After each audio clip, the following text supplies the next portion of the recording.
पादपों में पोषक तत्व है वो पोषक तत्व कौन कौन से हैं, उन पोषक तत्वों के बारे में पढ़ेंगे। ठीक है, तो पादप में अनिवार्य पोषक तत्व, आज की हमारी हेडिंग क्या हो जाएगी यहाँ पे, पादपों में अनिवार्य पोषक तत्व। पादपों में अनिवार्य पोषक तत्व, इन पोषक तत्वों के बारे में हम पढ़ेंगे यहाँ पे कि पादपों में कौन कौन से अनिवार्य पोषक तत्व होते हैं। तो ऐसे तो आपने देखा होगा कि बहुत सारे पोषक तत्व होते हैं, लेकिन अनिवार्य रूप से जो पादप में आवश्यक है वो कौन कौन से यहाँ पे पोषक तत्व उनके बारे में हम यहाँ पे पढ़ेंगे।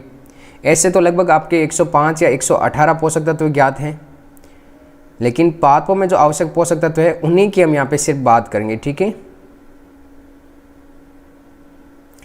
एक बार जो भी लाइव जुड़ रहे वो इस सेशन को शेयर कर दें, फिर क्लास स्टार्ट करते हैं हमारी। तो यहाँ पे देखो पादपों में जो अनिवार्य पोषक तत्व है इसके बारे में जानते हैं कि पादपों में कई खनिज पोषक तत्वों की आवश्यकता होती है। पादपों में कई खनिज तत्व अनिवार्य होते हैं, कई खनिज तत्व अनिवार्य होते हैं। ठीक है, ऐसे तो कई खनिज तत्व अनिवार्य है, और जो अनिवार्य खनिज तत्व है इनको कहते हैं यहाँ पे खनिज पोषक। ठीक है, इनको खनिज पोषक कहा जाता है, खनिज पोषक कहा जाता है कि पादपों में जो अनिवार्य खनिज तत्व है उनको यहाँ पे क्या कहा जाता है, आपके खनिज पोषक तत्व कहा जाता है। अब पृथ्वी पर ऐसे तो आपके लगभग 105 या बोल सकते हैं 118 तक तत्व ज्ञात हैं, लेकिन पादपों में जो आपके आवश्यक तत्वों की बात की गई है इसमें से आपके लगभग 60 तत्व बताए गए। कितने तत्व बताए गए आपके? 60। इन 60 में से भी आपके जो पादपों में काम आने वाले तत्व है वो लगभग आपके 17 तत्व है। क्या है? आपके 17 तत्व काम में आते हैं। ठीक है, जो पौधे की वृद्धि के लिए यहाँ पे आवश्यक होते हैं, और जो 17 पोषक तत्व है इनको यहाँ पे कहा गया आपके अनिवार्य तत्व। क्या कहा गया यहाँ पे? अनिवार्य तत्व माना गया। ठीक है, कौन से तत्व माना गया? अनिवार्य तत्व कहते हैं कि पादपों में 60 तत्व है, जिसमें से जो आपके आवश्यक रूप से है वो विद्यमान, वो कितने टोटल आपके 17 हैं। बाकी वाले 17 जो 60 है, इस 60 में से अगर 17 को हम बाकी निकाल देते हैं यहाँ पे, तो यहाँ पे 43 आ जाते हैं आपके। ठीक है, कितने आ जाते हैं यहाँ पे? 43। और जो 43 आपके जो तत्व है वो यहाँ पे ध्यान रखना अनावश्यक तत्व है। कैसे? यहाँ पे तत्व है अनावश्यक तत्व है। बाकी वाले जो तत्व है वो कैसे? आपके अनावश्यक तत्व। ठीक है, तो 17 तत्व है तो कौन से आपके अनिवार्य तत्व है, जबकि जो आपके बाकी वाले इन 60 में से 17 को बाकी निकाल देते हैं, जो आपके 43 तत्व है वो आपके क्या यहाँ पे अनावश्यक तत्व है, जो आपके पादपों में कोई कार्य नहीं करते हैं, जबकि जो 17 तत्व है ये पादपों में कार्य करते हैं, उन पादपों की वृद्धि के लिए यहाँ पे आवश्यक होते हैं। ठीक है, इनके बारे में हम पढ़ेंगे यहाँ पे 17 पोषक तत्वों के बारे में कि ये 17 पोषक तत्व क्या कार्य करते हैं। इसके अलावा इनकी अगर कमी हो जाती है पादपों में तो कमी से कौन से रोग होते हैं, इनका कौन सा कार्य प्रभावित होगा, उनके बारे में हम यहाँ पे एकदम डिटेल से पढ़ेंगे। ठीक है, तो यहाँ पे सबसे पहले बात करते हैं कि जो 17 पोषक तत्व है, इन 17 पोषक तत्वों के बारे में बताया किसने था, क्या तथ्य हैं, क्या कार्य करते हैं ये 17 पोषक तत्व हैं। ठीक है, इनके बारे में हमें यहाँ पे जानना है। एकदम बेसिक सा पढ़ रहे हैं यहाँ पे पहले कि एक तो ये क्या होते हैं कि जो 17 पोषक तत्व है ये आपके पौधे की वृद्धि के लिए आवश्यक होते हैं। किसके लिए आवश्यक होते हैं? पौधे की वृद्धि के लिए आवश्यक होते हैं। पौधे की वृद्धि तथा जनन के लिए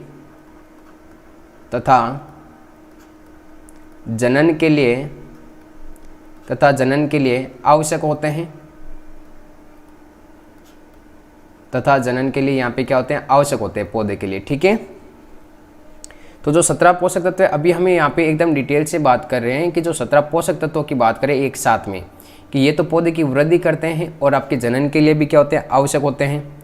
और अगर इन आपके 17 पोषक तत्वों का यहाँ पे अभाव हो जाता है पादपों में, ठीक है, तो यहाँ पे इनका जीवन चक्र पूर्ण नहीं हो पाता पादपों का।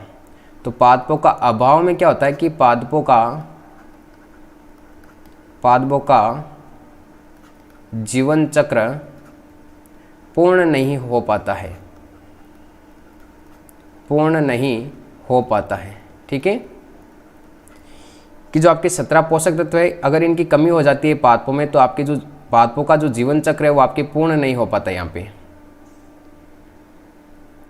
फिर हम बात करें यहाँ पे और क्या कार्य करते हैं, तो यहाँ पे ध्यान रखना कि जो तत्व है, मान लो कोई भी एक तत्व है, तो वो एक तत्व कोई भी एक ही कार्य करेगा, ऐसा नहीं कि वो आपके एक ही तत्व अलग अलग कार्य करते हैं। ठीक है, मतलब यहाँ पे तत्व की अनिवार्यता विशिष्ट होनी चाहिए। इसमें क्या होनी चाहिए, आपके तत्व की अनिवार्यता, तत्व की अनिवार्यता विशिष्ट होनी चाहिए, विशिष्ट होनी चाहिए कि एक तत्व एक ही कार्य करें, ऐसा नहीं है कि एक तत्व आपके अलग अलग कार्य करे। तो यहाँ पे तत्व की क्या होनी चाहिए, आपकी अनिवार्यता वो विशिष्ट होनी चाहिए कि वो आपके विशेष रूप से पादप में अगर उपलब्ध रहेगा तो ही वो कार्य किया जाएगा, उसी के द्वारा दूसरा कार्य वो नहीं कर सकता। ठीक है, कि जिस प्रकार से आपने देखा होगा कि एक टीचर है वो आपके एक सब्जेक्ट पढ़ाता है, तो वो उसके द्वारा एक ही सब्जेक्ट पढ़ाया जाएगा, ऐसा नहीं कि वो आपके दूसरा सब्जेक्ट पढ़ा सकता है। ठीक है, मतलब वो आपके एक ही कार्य करेगा, तो उसके द्वारा जो भी कार्य किया जाता है वो एक विशिष्ट कार्य होना चाहिए, बाकी वो कार्य नहीं कर सकते बाकी वाले तत्व। ठीक है, और इसके अलावा जो तत्व हैं वो क्या करते हैं, पादप की जो उपापचय क्रिया है, उस उपापचय क्रिया को भी यहाँ पे नियंत्रित करते हैं। आपकी उपापचय क्रिया, उपापचय क्रिया को भी यहाँ पे क्या करते हैं, आपके नियंत्रित करते हैं। ठीक है, तो अभी तक हमने बेसिक बात की है कि 17 पोषक तत्व ये कार्य करते हैं। एक तो पौधे की वृद्धि के लिए, जनन के लिए आवश्यक होते हैं ये तत्व। पादप का जीवन चक्र, अगर इनका अभाव हो जाता है तत्वों का, तो पादप का जीवन चक्र पूर्ण नहीं हो पाता है। और यहाँ पे तत्व की अनिवार्यता विशिष्ट होनी चाहिए, मतलब एक तत्व एक ही कार्य करना चाहिए। इसके अलावा जो उपापचय क्रिया होती है पादपों में, उनका भी नियंत्रण कौन करता है, आपके ये 17 पोषक तत्व करते हैं। अब बात करते हैं यहाँ पे कि जो 17 पोषक तत्व है, इन 17 पोषक तत्वों को आपके दो भागों में बांटा गया है। ठीक है, 17 पोषक तत्व है, जो अनिवार्य पोषक तत्व थे ये 17, इनको आपके दो भागों में बांटा गया। कितने भागों में बांटा गया, यहाँ पे दो भागों में बांटा गया। ठीक है, कौन कौन से आपके यहाँ पे बात कर लेते हैं हम एकदम डिटेल से कि 17 पोषक तत्वों को दो भागों में बांटा गया कौन कौन से। तो सबसे पहले आपके यहाँ पे वृहत पोषक तत्व है, एक भाग होता है आपके वृहत पोषक तत्व है, और इसके अलावा एक भाग होता है आपका सूक्ष्म पोषक तत्व है, एक भाग होता है आपके सूक्ष्म पोषक तत्व है। तो एक भाग हो गए यहाँ पे आपके वृहत पोषक तत्व हैं और एक भाग हो गए आपके सूक्ष्म पोषक तत्व हैं। तो यहाँ पे 17 पोषक तत्व है, अनिवार्य जो पोषक तत्व पाए जाते हैं पादपों में। इन अनिवार्य पोषक तत्वों को बेटा यहाँ पे दो भागों में बांटा गया, एक तो वृहत हो गया, एक सूक्ष्म हो गया। अब मेरी बात समझने यहाँ पे कि वृहत का मतलब क्या होता है, आपको पता है, बड़ा। वृहत का मतलब क्या होता है, बड़ा। और सूक्ष्म मतलब क्या होता है, आपको पता है, यहाँ पे छोटा। सूक्ष्म मतलब क्या होता है, छोटा। तो इन दोनों के यहाँ पे मीनिंग से यहाँ पे इसकी परिभाषा निकलेगी कि इनकी परिभाषा है क्या। तो सबसे पहले बात करते हैं कि जो वृहत पोषक तत्व हैं, इन वृहत पोषक तत्वों का दूसरा नाम क्या है, यहाँ पे इन्हें और किस नाम से जाना जाता है। तो ध्यान में रखना, जो वृहत पोषक तत्व हैं इनको यहाँ पे प्रधान या फिर आपके गुरु पोषक तत्व भी कहते हैं। क्या कहते हैं, प्रधान या गुरु पोषक तत्व। प्रधान या गुरु पोषक तत्व भी कहा जाता है। किनको कहा जाता है, आपके वृहत पोषक तत्वों को। ठीक है, और फिर हम बात करते हैं यहाँ पे कि वृहत पोषक तत्वों की परिभाषा क्या हो जाएगी। यहाँ पे देखो, वृहत मतलब मैंने बताया था बड़ा, मतलब पादपों में जिन पोषक तत्वों की मात्रा अधिक आवश्यक मात्रा में आवश्यक हो। ठीक है, ऐसे तत्व जिनकी अधिक आवश्यकता होती है पादपों में, वो आपके क्या कहलाते हैं, वृहत पोषक तत्व कहलाते हैं। और पादपों में जिनकी मात्रा कम मात्रा आवश्यकता हो, मान लो किसी कोई भी तत्व है, उस तत्व की कम मात्रा की आवश्यकता हो पादपों में, तो आपके सूक्ष्म पोषक तत्व हैं। और जिन तत्वों की मात्रा अधिक आवश्यकता हो कि भी पादप इनके बिना अगर अधिक मात्रा नहीं मिलेगी तो पादप का कोई ना कोई कार्य प्रभावित हो जाएगा, तो वो यहाँ पे कहलाएंगे आपके वृहत पोषक तत्व। ठीक है, तो यहाँ पे वृहत पोषक तत्वों की परिभाषा देखें तो परिभाषा हो जाएगी कि वे तत्व जिनकी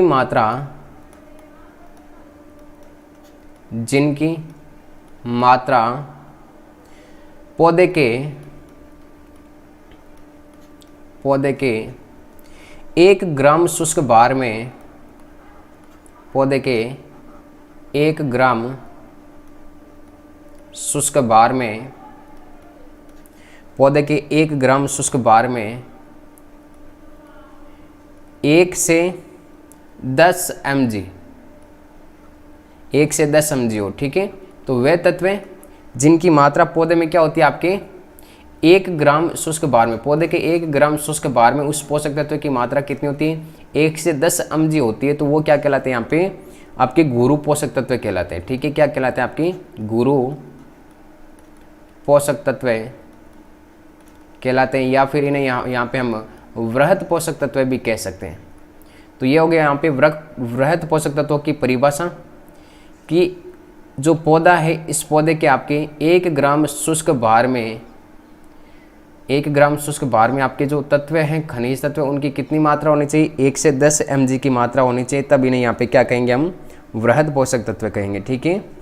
अब बात आती है यहाँ पे कि जो वृहत पोषक तत्व है इनकी संख्या यहाँ पे 9 होती है। 17 में से 9 यहाँ पे वृहत पोषक तत्व होते हैं, इनकी संख्या 9 होती है। मतलब 9 ऐसे पोषक तत्व जो आपके वृहत पोषक तत्व होते हैं जिनकी अधिक मात्रा की आवश्यकता होती है पादपों में। अब देखो याद कैसे करना इन वृहत पोषक तत्वों की मैं ट्रिक बता रहा हूँ आपको, उस ट्रिक्स को याद रखना, ठीक है, आसानी से याद हो जाएंगे। जैसे कि आपने देखा होगा कोई भी एक चोर होता है, क्या होता है चोर, ठीक है। और वो भी चोर कैसा होगा कि जो पाकिस्तान के लिए काम करेगा, किसके लिए काम करेगा पाकिस्तान के लिए काम करेगा, इस एक पाकिस्तान के लिए काम करेगा कोई भी, तो उसे हम यहाँ पे क्या कहेंगे गद्दार कहेंगे या फिर क्या कहेंगे चोर कहेंगे, ठीक है। तो जो पाकिस्तान के लिए काम करेगा उसे यहाँ पे हम क्या कहेंगे चोर कहेंगे। और ये पाकिस्तान के लिए काम करता है तो पाकिस्तान इसे क्या देता है यहाँ पे कुछ पैसे मांगता है। मतलब ये क्या करता है चोर क्या करता है जब पाकिस्तान के लिए काम करेगा तो पाकिस्तान से क्या मांगेगा, आपके पाकिस्तान से क्या मांगता है, इस पाकिस्तान से पैसे मांगता है। मतलब वो भी पैसे किस रूप में, कैश के रूप में मांगता है, ठीक है, कि मुझे कैश के रूप में पैसे चाहिए, मैं आपके लिए काम कर रहा हूँ। तो ये हमारे देश के लिए क्या होगा यहाँ पे चोर होगा। तो देखो चोर से याद रखना चोर की स्पेलिंग क्या होती है CHOR होती है ना, ये चोर की स्पेलिंग होती है, लेकिन आपको R की जगह यहाँ पे N करना है। तो ये आपके 4 पोषक तत्व हो गए, C मतलब कार्बन, हाइड्रोजन, ऑक्सीजन और नाइट्रोजन। तो सबसे पहला यहाँ पे हो जाएगा कार्बन, फिर हो जाएगा हाइड्रोजन, फिर हो जाएगा ऑक्सीजन और फिर हो जाएगा आपकी नाइट्रोजन। हो गए 4 पोषक तत्व। अब पाकिस्तान के लिए काम कर रहा है यहाँ पे, तो पाकिस्तान की स्पेलिंग में देखो एक तो P लिखना है आपको और एक K लिखना है। तो ये पाक, एक तो फास्फोरस हो जाएगा, एक पोटेशियम हो जाएगा। तो यहाँ पे 2 तत्व और निकल के आ गए हमारे पास। फिर पाकिस्तान से क्या मांगता है आपके कैश मांगता है, तो यहाँ पे से हो जाएगा S, तो यहाँ पे सल्फर ये एक और पोषक तत्व हो गया, ठीक है। फिर बात करते हैं यहाँ पे मांगता, मतलब पाकिस्तान से कैश मांगता है तो मांगने को बोलते हैं हम शॉर्ट में Mg। तो ये लो आपके Mg मैग्नीशियम, ये लो एक और पोषक तत्व हो गया। और फिर यहाँ पे कैश, तो कैश से आपको याद रखना है Ca, तो यहाँ पे ये लो आपके कैल्शियम। तो यहाँ पे 9 पोषक तत्व हो गए आपके वृहत पोषक तत्व। इस प्रकार से आप आसानी से याद कर सकते हो, ये ट्रिक से याद रखना, ठीक है, आसानी से याद हो जाएंगे आपको ये 9 पोषक तत्व। तो यहाँ पे सबसे पहले carbon, hydrogen, oxygen, nitrogen, phosphorus, potassium, sulphur, magnesium और कैल्शियम। कितने हो गए यहाँ पे 1 2 3 4 5 6 7 8 और ये 9। तो 9 पोषक तत्व क्या कहलाते हैं आपके वृहत पोषक तत्व कहलाते हैं। यहाँ पे ये 9 पोषक तत्व क्या कहलाते हैं यहाँ पे वृहत पोषक तत्व कहलाते हैं आपके, ठीक है।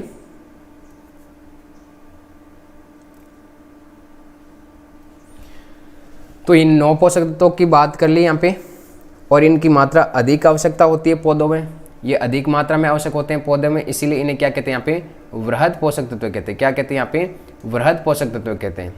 फिर हम बात करते हैं यहाँ पे आपके सूक्ष्म पोषक तत्वों की, कि सूक्ष्म पोषक तत्व क्या है, इनकी परिभाषा क्या होती है। तो ध्यान रखना इन सूक्ष्म पोषक तत्वों को यहाँ पे गौण पोषक, या तो क्या कह सकते हैं गौण पोषक कह सकते हैं, या फिर इन पोषक तत्वों को यहाँ पे लघु पोषक तत्व कहा जाता है। क्या कहा जाता है आपके लघु पोषक तत्व, ठीक है।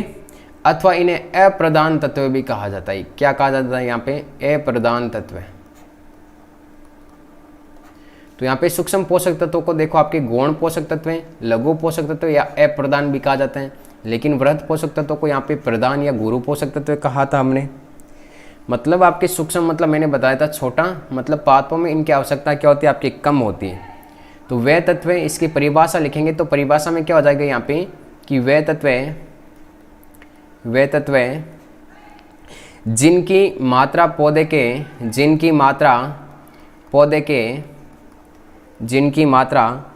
के 1 ग्राम शुष्क बार में, देखो हमने यहाँ पे बात की थी आपके 1 mg से लेकर 10 mg, लेकिन इसमें हो जाएगा 1 ग्राम शुष्क बार में 1 mg से भी कम हो, 1 मिलीग्राम से कम हो, मतलब 1 मिलीग्राम से भी कम आवश्यकता होती है। तो जिन तत्वों की कम मात्रा में आवश्यकता होती है वो क्या कहलाते हैं यहाँ पे सूक्ष्म पोषक तत्व कहलाते हैं, जबकि जो अधिक मात्रा में आवश्यक होते हैं वो क्या कहलाते हैं यहाँ पे आपके वृहद पोषक तत्व कहलाते हैं। तो जिनकी मात्रा देखो यहाँ पे कम मात्रा में आवश्यक होते हैं तो इन्हें क्या कहते हैं यहाँ पे सूक्ष्म पोषक तत्व कहते हैं। ठीक है, अब बात करते हैं यहाँ पे सूक्ष्म पोषक तत्व है कितने। तो टोटल तो थे आपके 17 में से आपके वृहद पोषक तत्व थे वो कितने हो गए 9। तो 17 में से 9 घटाए बाकी कितने बचे आपके 8। तो 8 पोषक तत्व कौन से हो जाएंगे आपके सूक्ष्म पोषक तत्व। ठीक है, तो यहाँ पे हम लिख देंगे आपके 8 सूक्ष्म पोषक तत्व होते हैं, या सूक्ष्म पोषक तत्वों की संख्या कितनी होती है आपके 8 होती है। 8 सूक्ष्म पोषक तत्व होते हैं। अब देखो इनको भी हम ट्रिक्स से याद करने वाले हैं। पहले हमने वृहद पोषक तत्वों को ट्रिक्स के यहाँ पे याद कर लिया था एक ट्रिक्स के द्वारा। ठीक है, अब याद करने वाले यहाँ पे हम जो 8 पोषक तत्व है इनको भी हम ट्रिक्स के द्वारा यहाँ पे याद कर लेते हैं। ठीक है,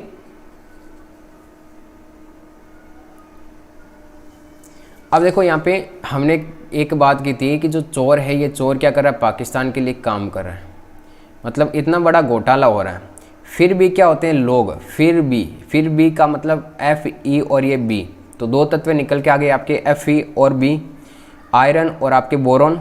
ठीक है, फिर भी क्या होते हैं आपके कि जो लोग होते हैं वो अपने मन में मतलब Mn, मन में कुछ का मतलब Cu, कुछ नहीं जानते। ठीक है, कुछ नहीं जानते। तो यहाँ पे फिर भी मन में कुछ नहीं जानते, कौन नहीं जानते, लोग नहीं जानते। ठीक है, तो हम यहाँ पे क्या करेंगे सबसे पहले, चलो फिर भी यहाँ पे मन में कुछ नहीं जानते, कौन नहीं जानते, लोग नहीं जानते, और इसके अलावा हमारे जो देश का यहाँ पे प्रधानमंत्री है मोदी वो भी कुछ नहीं जानता, इतना बड़ा घोटाला हो रहा है। ठीक है, तो यहाँ पे ये पोषक तत्व कितने हो गए आपके 8 पोषक हो गए। तो चलो फिर भी मोदी मन में कुछ नहीं जानता, इतना बड़ा घोटाला हो रहा है कि चोर पाकिस्तान के लिए काम कर रहा है और वो उससे केस भी मांगता है, तो फिर भी आपके मोदी कुछ नहीं जानता। तो ये 8 पोषक तत्व हो जाएंगे यहाँ पे आपके सूक्ष्म पोषक तत्व। कौन कौन से हो जाएंगे, एक तो हो जाएगा क्लोरीन, एक हो जाएगा आपका आयरन, एक हो जाएगा आपका बोरॉन, एक हो जाएगा आपका मोलिब्डेनम, एक हो जाएगा मैग्नीज, कॉपर, फिर हो जाएगा आपका निकल, और फिर लास्ट में हो जाएगा आपका जिंक। तो ये आपके 8 पोषक तत्व कौन से पोषक तत्व हो जाएंगे आपके सूक्ष्म पोषक तत्व हो जाएंगे, जिनकी मात्रा पौधों में कम मात्रा में आवश्यक होते हैं ये। ठीक है, जबकि जो वृहद पोषक तत्व होते हैं ये आपके सामने वृहद पोषक तत्व हैं जिनकी पौधों को अधिक आवश्यकता होती है। ठीक है, ये अधिक मात्रा में आवश्यक होते हैं इसीलिए इन्हें वृहद पोषक तत्व हैं, और ये कम मात्रा में आवश्यक होते हैं इसीलिए इन्हें क्या कहा जाता है यहाँ पे सूक्ष्म पोषक तत्व कहा जाता है। आगे बात समझ में आप तक कमेंट करके बता दो, फिर आगे स्टार्ट करते हैं।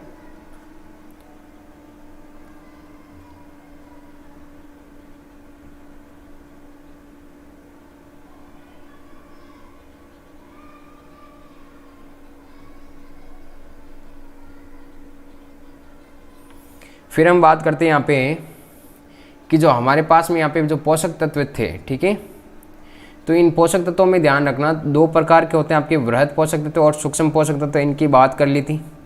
अब कुछ यहाँ पे फैक्ट्स है, उन फैक्ट्स को यहाँ पे ध्यान रखना कि क्या क्या आपको और पॉइंट याद रखने। ठीक है, तो यहाँ पे ध्यान रखना कि जो Fe, एक तो जो आयरन था, इसके अलावा जो बोरॉन था, इन दोनों तत्वों को यहाँ पे मध्यवर्ती पोषक तत्व कहा जाता है। क्या कहा जाता है यहाँ पे मध्यवर्ती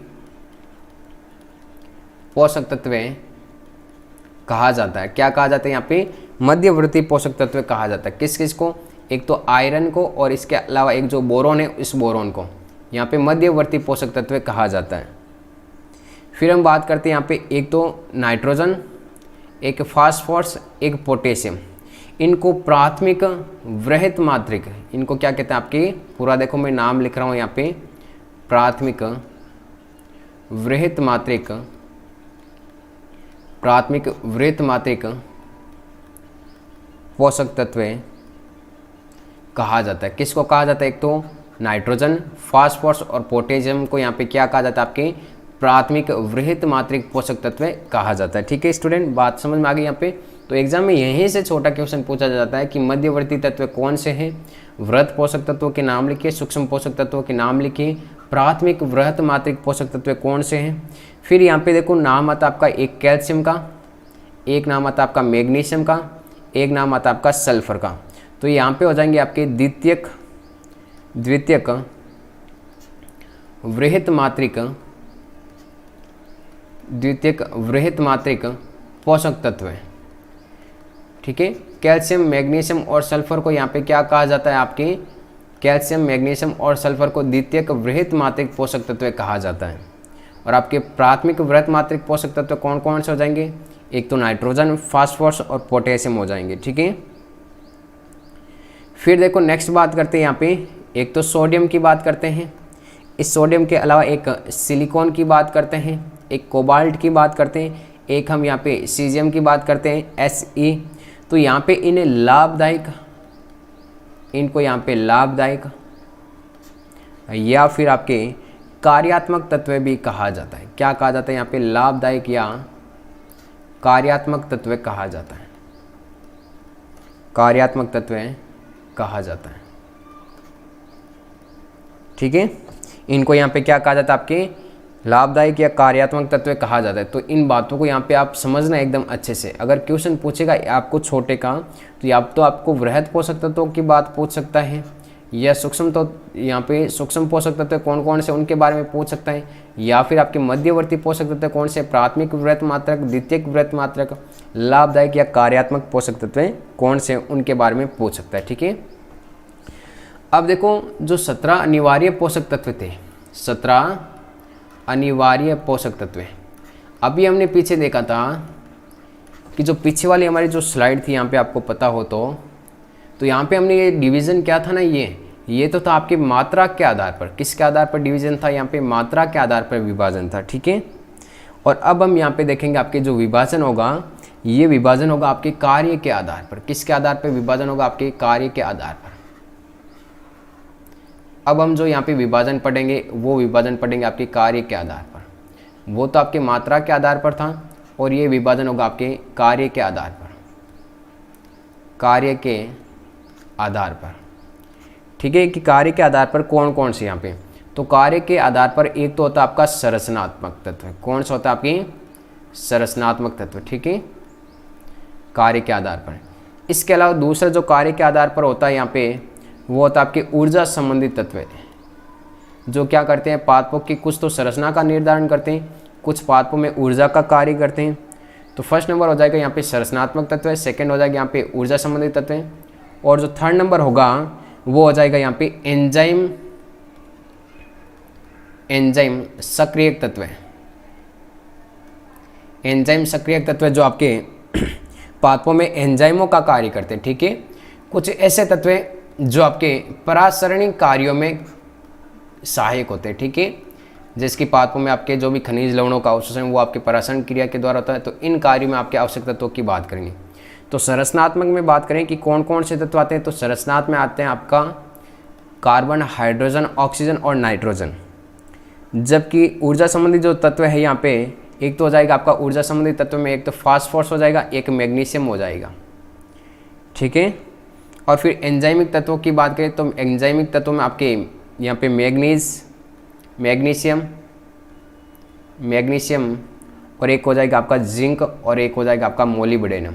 ठीक है, और परासरणिक कार्यों में जो प्रयुक्त होते तत्व वो होते हैं आपके KCl। अब इनको याद कैसे करना है वो ट्रिक देखेंगे आपके नेक्स्ट पार्ट में बताऊंगा। इनको बहुत आसान तरीके से आप याद कर सकते हो। एग्जाम में क्वेश्चन क्या पूछेगा, संरचनात्मक तत्व कौन से उनके नाम लिखो, ऊर्जा संबंधी तत्व कौन से उनके नाम लिखो, एंजाइम सक्रियक तत्व कौन से, परासरणिक कार्यों में सहायक तत्व कौन कौन से उनके नाम लिखो। तो मैं नेक्स्ट वीडियो में इनकी ट्रिक बताने वाला हूँ आपको कि उनको याद कैसे करना है। जिस प्रकार से मैंने सूक्ष्म तत्वों की आपके और आपके वृहद पोषक तत्वों की ट्रिक बताई थी। इसी प्रकार मैं आपको ये पोषक तत्व भी आपको एक ट्रिक्स के द्वारा याद करवाने वाला हूँ और वो हम पढ़ेंगे आपके नेक्स्ट पार्ट में।